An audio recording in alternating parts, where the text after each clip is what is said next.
Hello, everybody, and welcome back to the Cryptoconomy podcast. Today, I'm very excited to have Akash from Haven1 to tell us a little bit about his new digital identity service. So, Akash, thank you so much for being here. It's great to be here.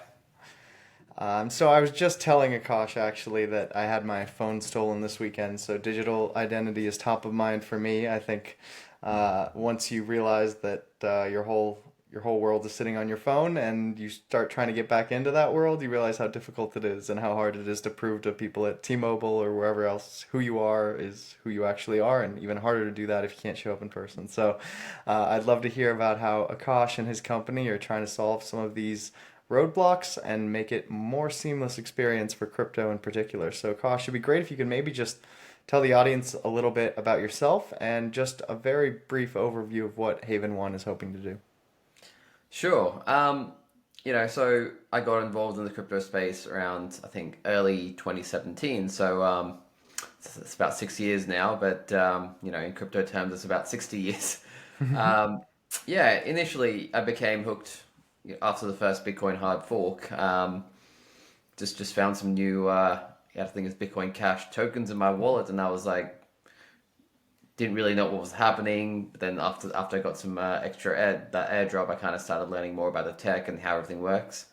I built a strong crypto network. During the 2018, 2019 bear market, joined Discord communities and kind of made some valuable connections that way. And many of those people I met back in that the big bear market of 18, 19 is I still have maintained those connections to this day. That started, dipping my toes into space by exploring DAOs. We created like our own DAO investment fund, and then COVID hit. I utilized a lot of my spare time from COVID working from home. At that time, I was a child protection lawyer for the Department of Justice, but slowly started spending more of my time doing things, and fully transitioned to the blockchain space after realizing that the working in a law office wasn't really the right fit for me. My first kind of proper job in the space was working in a decentralized insurance startup based out of Austin, Texas.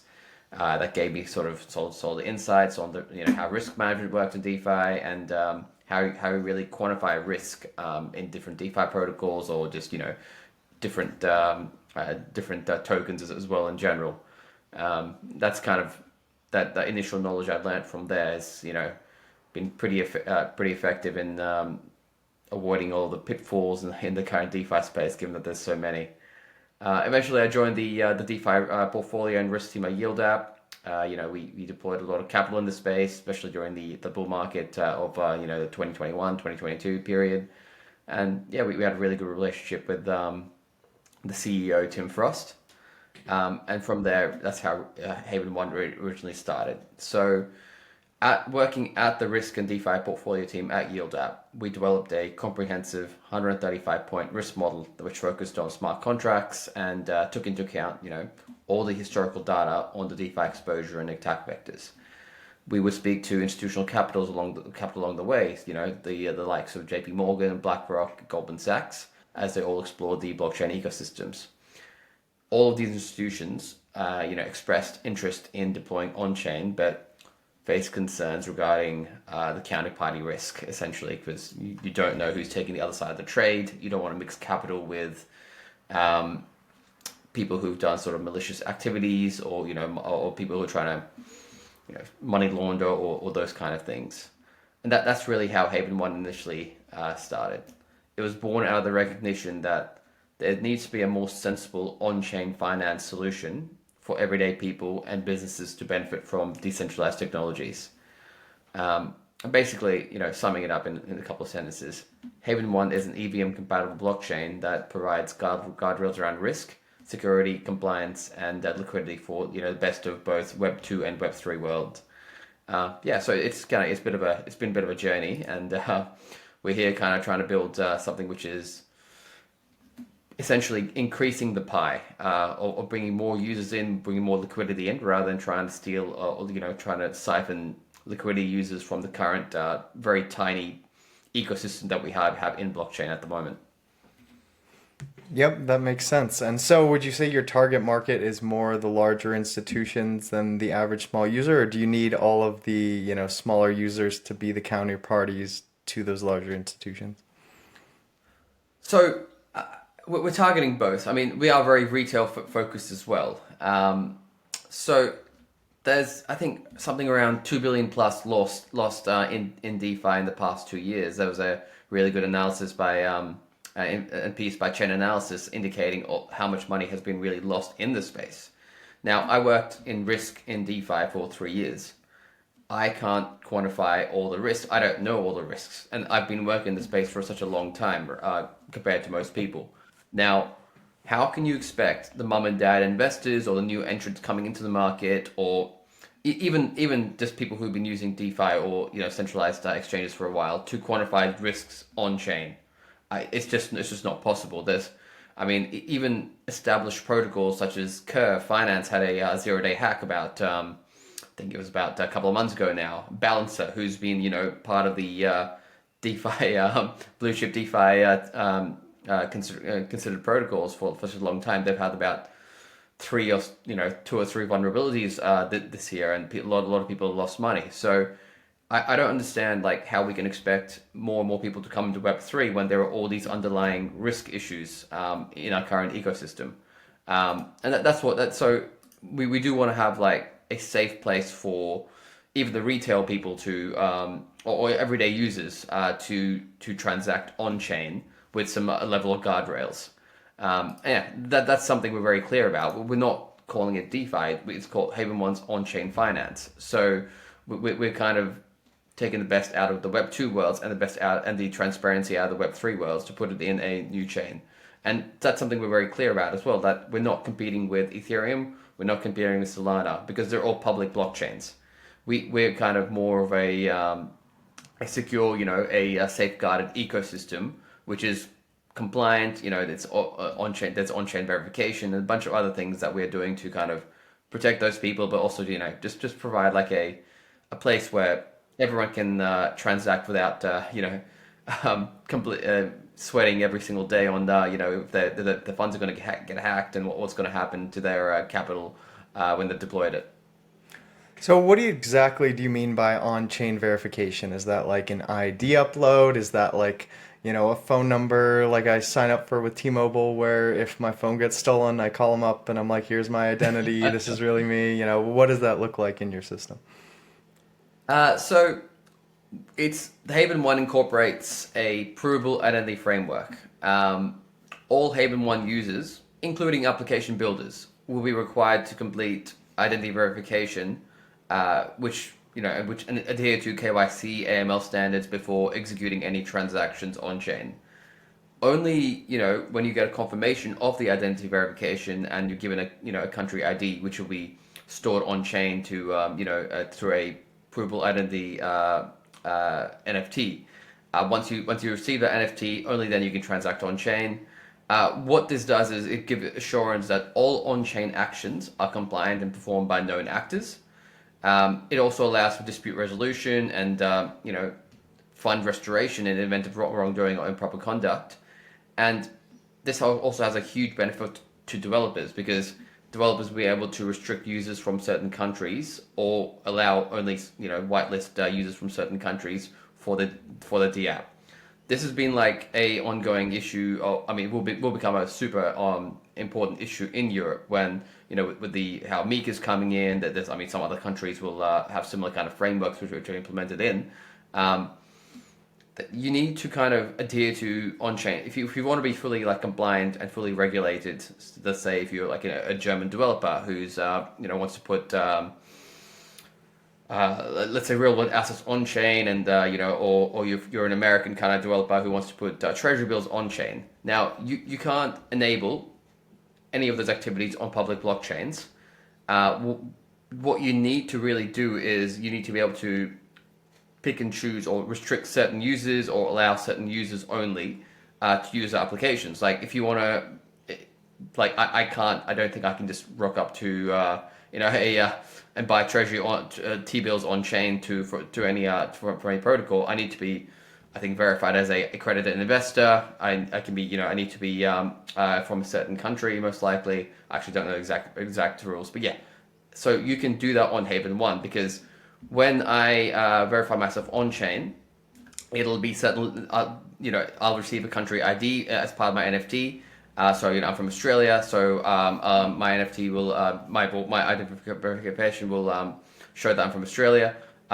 If I want to do like a high level accredited verification, I'm able to do so, and it'll show that on my verification level as well. So if I'm a developer, I can only I'll have the opportunity to allow Australians only to transact on chain. I have the opportunity to like allow or disallow only accredited level, like level 3 investors, for example, on chain. So yeah, it's very kind of developer friendly on what you can really do with this proof of identity framework, and it does provide assurance that the developers themselves won't get in have any issues with OFAC or the relevant authorities in Europe when they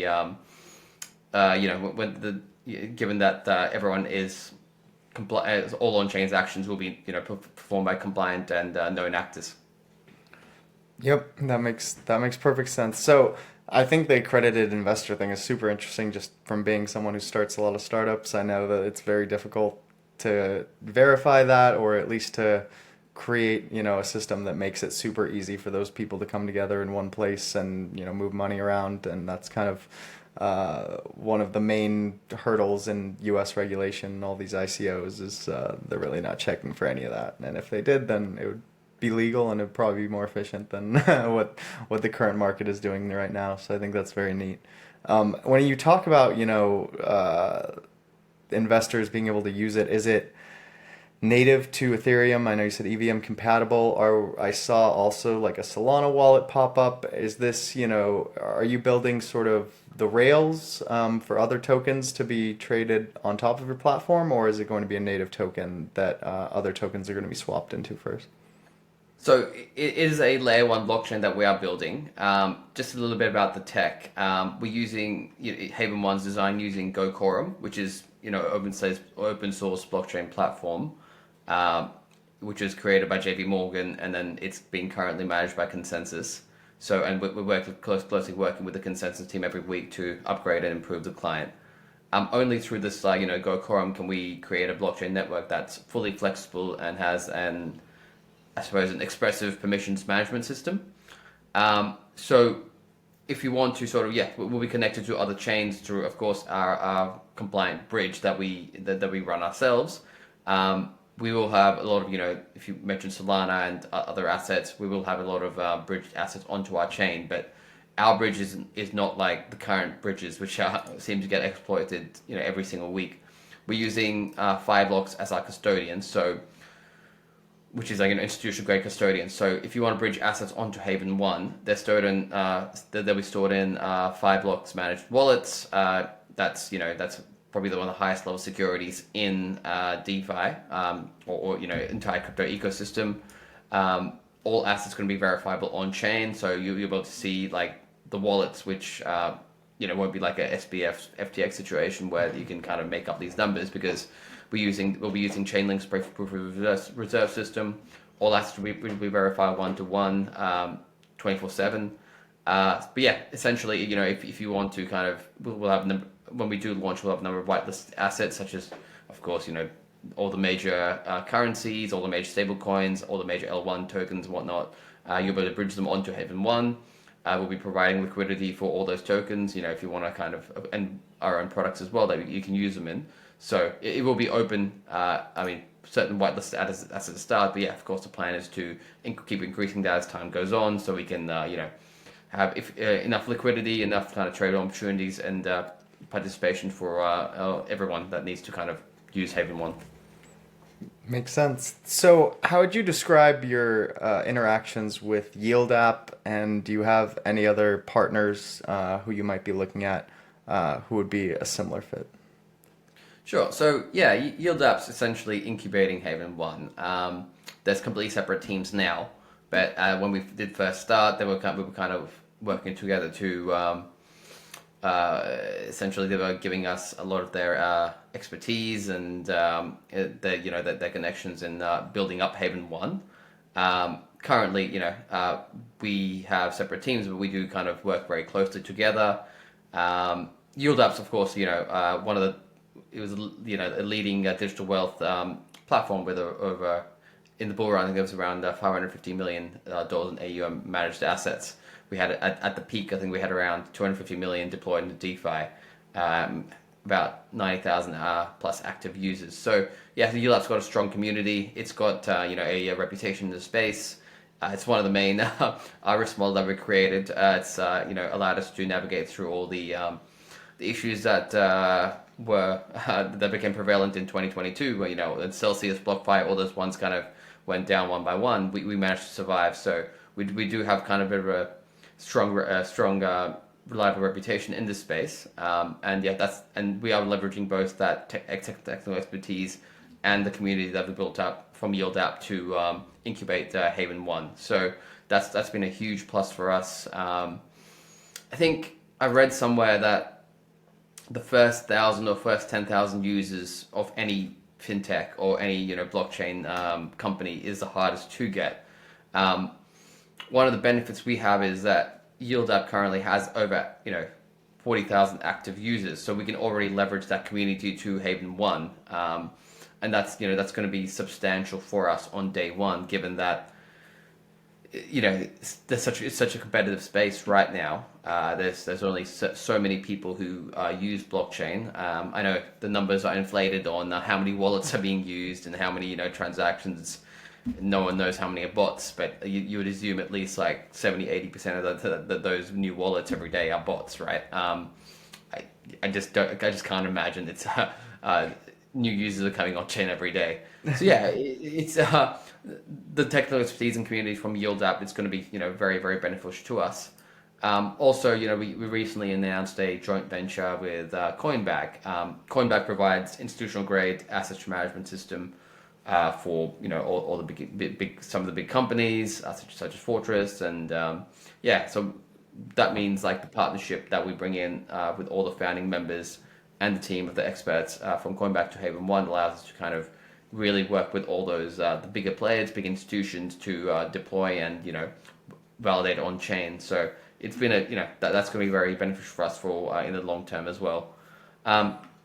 We are, there's a number of entities that we've been speaking to slowly as we do build out, as we come closer to the Haven1 testnet about, trying to, discuss the benefits of Haven1. There's been, it's something that a lot of people want to build on because of all the benefits and all the assurances, the on-chain compliance that does come with the entire product itself. So you talked a little bit about real-world asset tokenization. Do you have any plans to roll that out or any ideas as to what types of real-world assets it might work best with? Because I do think that's something important that a lot of people have tried to solve that no one has really cracked, and I think you guys have a system that might be able to do it. So sorry, I lost you there. Oh, no worries. I was just saying, I was wondering if you had any plans to launch the real-world asset tokenization with any specific products or specific items or companies that you think it might work best with? Yeah, so one of the key ones that we're targeting is on-chain treasury bills. That's definitely a no-brainer at the moment, given the significant demand and high yields that's associated with that product at the moment. I mean, currently, if you look at convex curve or a risk-free rate on Aave, risk-free rate, I use that in quote. That's just what Aave, the borrowing and lending rates that the stablecoin was, it's Aave is known as. It's actually much lower than treasury bills, the return on T-bills at the moment. So, as you can imagine, there will be a strong demand once that kind of product does come on chain. There's a couple of companies doing that at the moment. We're working with them as well. It is something that it'll take time to scale out because there's not just there's a liquidity issue in terms of bringing those on chain, but also number of hurdles, regulatory hurdles. We're working with a couple of partners who have got the right licenses and the compliance stuff already passed through. So that's something we are very strongly focused towards. Next is, of course, real estate. Tokenized real estate. It's very difficult to offer tokenized real estate on public blockchains because each country has a different rule on who can buy their real estate, how real estate is distributed. I'm in Australia, for example, like you can't. I mean, if you can't sell real estate or even tokenized real estate to certain foreign entities, and they need to pass approvals. So if an Australian company was to go on chain and sell sell the tokenized real estate product, they would only be able to sell it to Australian residents or Australian citizens to start with, and that's something they can easily do on Haven1, for example, like if they want to sell the real estate to foreign entities or foreign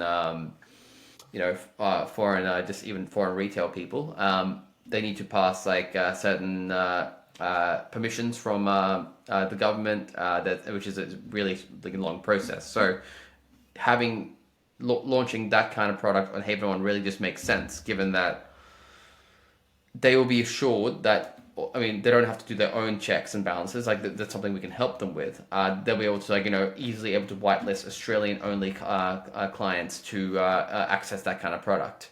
And of course, as you probably well aware in the space, a lot of people are trying to bring commodities, equities, and minerals, all that sort of stuff on chain. So we're working with a strong European custodian to assist that. Essentially being the middleman who custody those assets on chain for other products to build on top of them. The custody parts in Europe is a really, really strong sticking factor. Anyone can build a product on chain which buys and sells synthetic stocks or synthetic other tokens, gold tokens, whatever it is, but getting those real world assets, having a custodian is very, very difficult. It's a very strong regulatory hurdle that they have to pass. We're working with one of the bigger players in Europe. I'm not really able to mention names at the moment, but essentially it's someone who can hold all the digital assets. Hold all the real world assets while issuing digital assets on chain. So it's going to be that's one of the biggest. Real assets going to be one of the biggest factors and probably in the next bull run, to be honest. There's already such a big hype factor around it, given that there's all this liquidity, all these all this value, which is in so-called real world assets, which dwarfs, I think, the assets on chain by some factor of thousands or 10,000, whatever it is. Absolutely. I mean, so you talked a lot about the various regulatory landscapes that you're sort of dipping your toes into. When you're talking about, launching with a small team, how have you sort of determined where you're going to go first and how you're going to attack, the global market when it's so differentiated across borders? Was it an easy decision, or did you have to learn a lot about it first? So currently, I mean, Haven1 is registered in Switzerland. It wasn't a super difficult decision to start with. I mean, we had some discussions, on where we can kind of register our foundation as well as our company. There's always, there's a number of options which were presented to us, but in the end, we chose Switzerland for the establish the foundation and also it's the home of the Haven1 DAO. Switzerland's, of course, renowned for their strong regulatory reputation, and it also, has a very flexible legal framework that suits blockchain projects. Zug, I think it's the city of Zug. It's becoming more and more of a hub for blockchain. Becoming a global hub for the entire industry in that area. There's numerous institutions and crypto services which I've registered there, moving over there. There's there's a lot of I've collaboration been and wanting to opportunity. get out there for a long time. It looks pretty awesome. Yeah. But it was a very intentional decision for us because we wanted to kind of show ourselves as a registered in a jurisdiction with a strong reputation. I mean, we could have chosen the easier route and registered in, say, the Cayman Islands or Bahamas, and it would serve the same purpose at a lower cost. But we really wanted to align ourselves with like a more reputable jurisdiction, which possesses a like a robust legal system, and there's like more. I think there's more like transparency and requirements for transparency in Switzerland as compared to the other jurisdictions that we kind of wanted to work in. Yep, that makes sense. So you mentioned the DAO briefly. Could you maybe describe how that fits in and how you've set up governance for the organization, and how you thought through that process?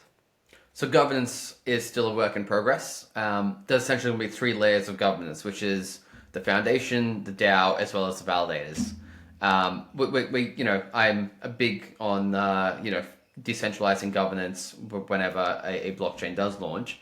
The reality is it's going to take a little bit of time to do so, given that it is a layer one blockchain. When it launches, it takes maybe at least a year for tokens to distribute, and that's just the reality of any kind of project.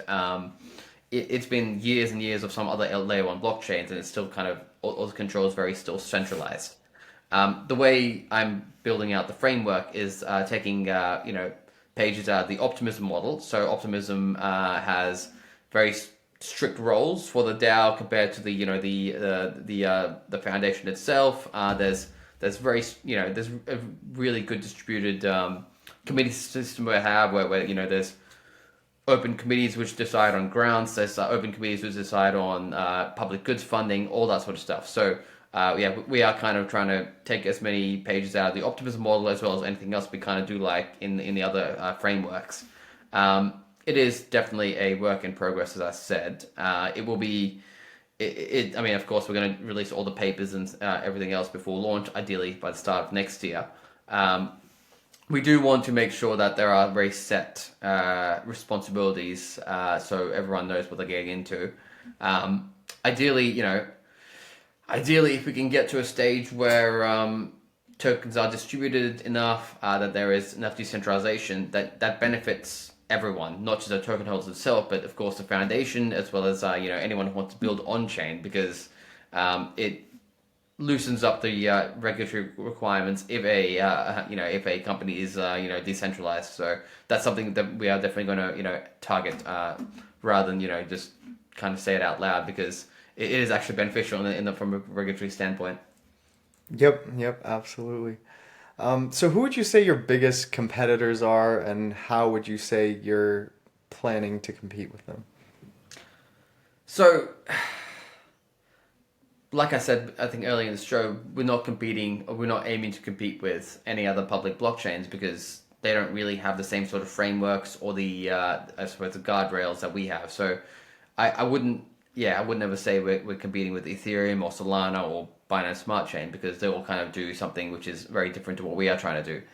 I think there are some blockchains which are building a proof of identity framework, or like verification on chain, and they're the main competitors for us. So I think there's like a layer two called Kinto, or Building on Optimism. It's kind of doing a very similar kind of thing that we're doing.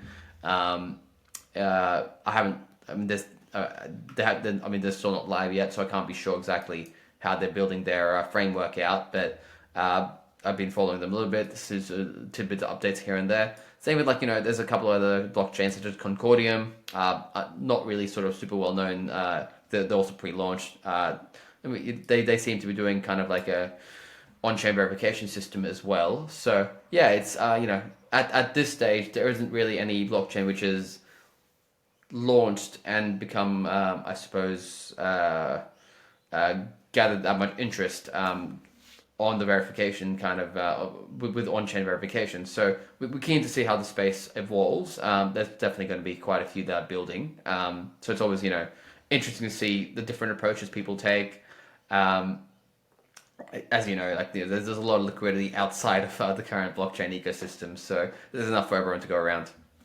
Yep, absolutely. So when it comes to attracting some of that outside liquidity, what is the pitch to BlackRock that gets them over the line? And how do you even get to the point where you're in touch with them? If you're, another crypto entrepreneur and you're like, man, it'd be great to run my idea past BlackRock. How do you even go about that?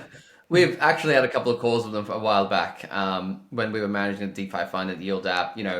Our CIO from Yield App, Lucas, he's ex-UBS. He's worked in the TradFi finance system for a long time. So he's connected us up with all these institutions. And look, they've got a lot of people. They've got an entire floor of people interested in digital, working in digital asset space. So BlackRock's not that far from deploying on chain. It's just they just need some things to go in their favor in terms of the regulation and what is allowed, whatnot. Because they're not going to publicly start deploying on Ethereum. Like, let's be fair. Like, there's too much risk for them. There's too much counterpart. Not just risks as an exploit. Risk of hacks and exploits and things, but also the counterparty risk. Like, remember when the Tornado Cash thing happened? The OFAC sanctions came in. Anyone who interacted with Tornado Cash users, they got pinged. So how can BlackRock ever deploy in Ethereum or put funds in stablecoin pool on Aave? Because they just don't know who the other counterparty is, right? So they have this issue right now that they just can't deploy on public blockchains, and I don't think that's ever going to change because given that they're so connected with the U.S. government, for example, same with a lot of other funds. Funds which work with the European Central Bank or the Bank of England, whatever. Like, they can't be seen mixing funds with people who don't adhere with or comply with the AML requirements. So I suppose the more permissioned blockchains which come online, such as Haven1 or JP Morgan's own blockchain that they've built and whatever.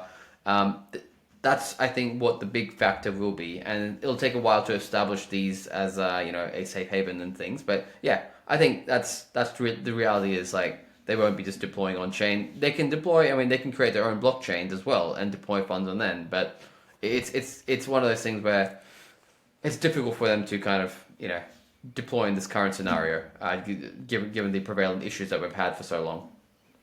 Makes sense. So, given that a lot of this is based on KYC and identification, how do you feel about the current KYC systems? I had a company previously where we had, a few thousand people come in with fake documents, fake everything, get through our system and, take a lot of money. So I don't have a lot of faith in the existing KYC systems.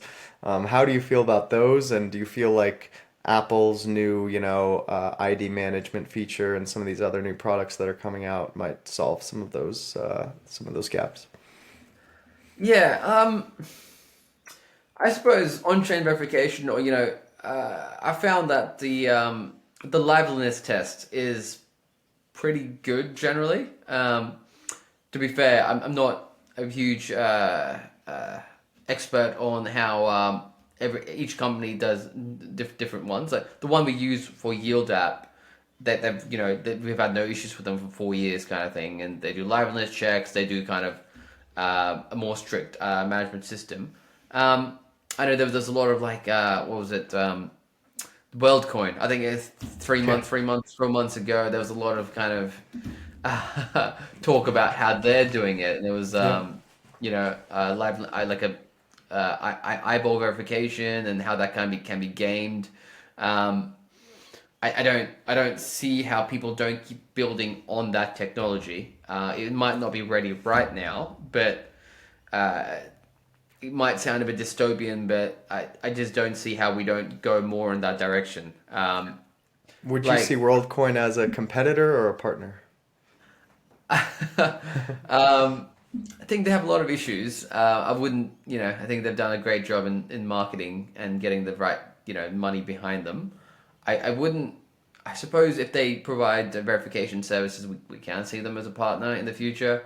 At this stage, I think the technology is too nascent. I wouldn't kind of use WorldCoin tech to verify users on chain for Haven1, given that stuff's so new and it's based on based on those things as issues that they're having behind the scenes, and I can't really comment on what's going on there because this is all things you hear on Twitter or just news articles which aren't really verified. I mean, if they provide a verification system which is proven, it's battle tested, we definitely would see them as a partner. It's just one of those things where if we're building a chain which a USP is safeguarded ecosystem, reliability, compliance, I would want to use tried and tested methods, something which is is already up and functioning. It's stood the test of time, rather than trying out new technology. But that doesn't mean we can't use both. Both can't coexist, and we can kind of phase in and out the new tech or whatever ideas we do like. Yeah, but I think this eyeball verification stuff, I think that's definitely, it seems to be the direction that people will go in. I don't know your thoughts on it, to be honest, but Yeah, I think it definitely could. I hope we don't go with Sam yeah, Altman's company, but yeah, I'm sure either that or the palm print or the fingerprint or something. They'll get one of them for us. Um, yeah. It is but a so scary, it it is a is. scary kind of thing, isn't it? Like, I mean, people selling their, verification IDs and, biometric data for 20, $30. It's a bit, yeah, it's getting, Yeah. yeah, it's I'm huge. looking forward to the Apple, honestly, ID verification. I think that one will be really solid. It'll be good enough that police officers are going to use it. So I think if you can just slot that into a lot of these KYC services, it's going to take out a lot of the growing pains and might even be for, Tinder. You actually get verified profiles and you get a lot less bots. It might be the whole internet gets a little cleansing of bots once that happens. So I'm pretty excited for that. So, as far as what you're excited about, what are the big next things in the pipeline for Haven 1? Do you have any upcoming milestones you're excited to complete or anything you want to tell people to keep a lookout for? Yeah, so I mean, we're very close to our public testnet. That's probably the biggest milestone that we'll have in the entire development cycle. It's been it hasn't been without its ups and downs. The initial ideally, given that we are working with new technology, we're creating a public permission blockchain. Through the Go Quorum tech, it's been a journey. We are very close to finally releasing that public testnet, and there's a lot of people we want to kind of show the testnet to and get developers on the testnet. So the next few months, once the testnet's released, the most exciting part is all the developer outreach, because there's a lot of people being a lot of our partners, a lot of our the dev houses that we've spoken to and projects have been waiting for that public testnet so they can deploy, play around in it, and then we can finally start to kind of co-market, build some communities together. So that's the most exciting part for me. Um, we want to run a Haven1 hackathon. I think at the end of November as well. So it'll be an online hackathon and then the in-person hackathon next year. So yeah, a lot of dev activity happening. That's probably the most exciting part, getting more and more people involved in the Haven1 testnet, but also just the Haven1 communities in general. It's very difficult to do so when it's only a private testnet right now, if you know what I mean. Like, it's when you have something to show people, something for people to play around in, and finally understand how it all works together, you get a lot more interest. It's good. It's better for us as well. More, of course, more work for us, but also just better for us to do some outreach and explain to everyone how it works, to do some demonstrations, all that sort of stuff. So yeah, the next 3 to 6 months are super exciting for us. In terms of showcasing our tech and getting a lot of our partners onboarded. And that's super exciting. So, is there anywhere that you want to start to build your community? Do you guys have, your Twitter and your other, Discord? If you have any of those, it'd be awesome if you could just let people know where to find them. Yeah, so good. I think you can follow all of our updates through Twitter. So that's just at Haven1 official. So at HAVEN1 official. You can follow. We have a Discord community as well as Telegram. Discord's probably the easiest way to come chat to us. I'm pretty active on there as well. So yeah, all the updates can be followed through there. We've got ongoing Zeely and Galaxy campaigns for people who want to kind of start building up a score on those apps. Yeah, I think we are sort of coming to that point where we do have activities and things for people to do on chain on our incentivized testnet. So it's kind of a good time to join, good time to kind of get involved and kind of learn more about what we're doing. That sounds great. Well, I encourage you guys all to check it out, see how the testnet's going, and continue to follow along with their progress. Thank you so much for coming on, and we'll be sure to have you back to check up on how things are going in a little bit. Great. Thanks for having me, guys. Absolutely. Thank you so much.